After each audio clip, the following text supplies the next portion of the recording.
I did not say the same thing. I said minorities, particularly the Muslim minorities, if they are poor, they have prior claims on the resources of the country. I used the word all for all minorities, and I added for layer, particularly Muslim minorities, if they are poor, they have a prior right on the resources of the country. I stand by that. നമസ്കാരം. മുസ്ലിങ്ങൾക്കാണ് രാജ്യത്തെ വിഭവങ്ങളുടെ പ്രാഥമിക അവകാശം. ഇതാണ് കോൺഗ്രസിന്റെ കാഴ്ചപ്പാടെന്ന് പ്രധാനമന്ത്രി നരേന്ദ്രമോദി കുറച്ചു ദിവസങ്ങൾക്ക് മുൻപായിരുന്നു തുറന്നടിച്ചത്. മുൻ പ്രധാനമന്ത്രി മൻമോഹൻ സിംഗിന്റെ പഴയ പരാമർശമാണ് നരേന്ദ്രമോദി ഓർമ്മിപ്പിച്ചത്.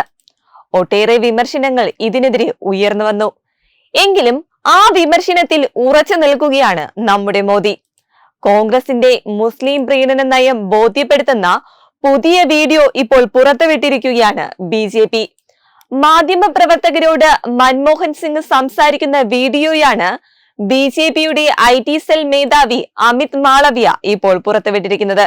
അതിന്റെ ചില ദൃശ്യങ്ങൾ നമുക്കൊന്ന് കാണാം. I did not say the same thing.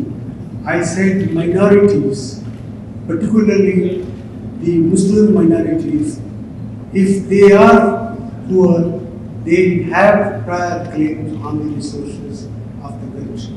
I used the word all for all minorities, and I added for layer, particularly Muslim minorities, if they are poor, they have a prior right on the resources of the country. I stand by that.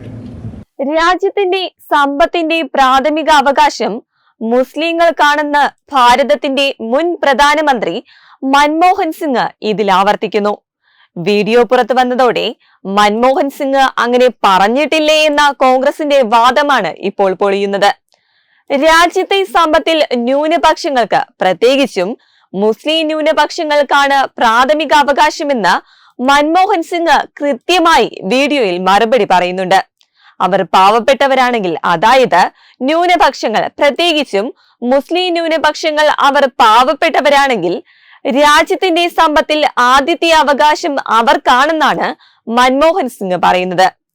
അതായത് ഭൂരിപക്ഷ സമുദായത്തിൽപ്പെട്ട പാവപ്പെട്ടവർക്ക് മുസ്ലിങ്ങൾ കഴിഞ്ഞു മാത്രമേ രാജ്യത്തെ സമ്പത്തിൽ എന്തെങ്കിലും അവകാശമുള്ളൂ എന്ന കൃത്യമായ വാദം തന്നെയാണ് മൻമോഹൻ സിംഗും UPA സർക്കാരും അന്ന് നടത്തിയിരിക്കുന്നത്. എന്തായാലും ഭൂരിപക്ഷം വരുന്നവരെ രണ്ടാം തര പൗരന്മാർ ആയി കണക്കാക്കുന്ന നടപടിയായാണ് ഇതെന്നാണ് ഇപ്പോൾ രാഷ്ട്രീയ നിരീക്ഷകർ പോലും വിലയിരുത്തുന്നത്. വെബ് ഡെസ്ക് തത്തുമൈ ന്യൂസ്.